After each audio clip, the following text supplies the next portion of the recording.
எங்கள் வீட்டை சுற்றிலும் ஒரே புதர் மாதிரி செடியெல்லாம் மூடி போய் கிடக்கு. இந்த வெயிலில் கூட எவ்வளோ பச்சை பசேல்னு இருக்குது பார்த்தீங்களா? அதுக்கு காரணம் பார்த்திங்கன்னா நான் கிச்சனில் விடுற தண்ணி தான். அந்த தண்ணி எல்லாமே இதில் பட்டு நல்லா பச்சை பசேல் செழிப்பாக வளர்ந்துட்டே இருந்துச்சு. அதில் பாம்பு நடமாட்டம் வேறு நிறைய இருந்துச்சா, அதனால் க்ளீன் பண்ணலாம் சொல்லி இன்றைக்கி ஆள் விட்டு செடியெல்லாம் பிடுங்க வச்சுட்டேன். சரி இதை பிடுங்கிட்டு இருங்க, அந்த பக்கமும் செடி இருக்குதுன்னு சொல்லிவிட்டு இதை க்ளீன் பண்ணிட்டு அந்த பக்கம் வந்துருங்கன்னு சொல்லி நான் போய் கிச்சனில் வேலை பார்த்துட்டே இருந்தேன். வேலை பார்த்துட்டு கொஞ்சம் நேரம் கழித்து வெளியில் வந்து பார்த்தேன்னா என்னோடய கேசவர்தினி செடியே காணோம். ஐயோ எங்கடா செடியை காணோம்னு சொல்லி குப்பையில் போய் பார்த்தா குப்பையில் கிடக்குது.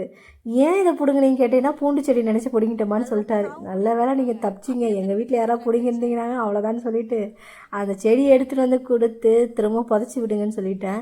சின்ன செடியாக இருக்கும்போது எங்கள் ஆயா பிடுங்கி போட்டாங்க பூண்டு செடின்னு சொல்லிட்டு. இப்போ பார்த்தீங்கன்னா இவ்வளோ பெருசாகிட்டு இவர் பிடுங்கி போட்டார். நான் ரொம்ப கஷ்டப்பட்டு தேடி தேடி வச்ச செடி இந்த செடி.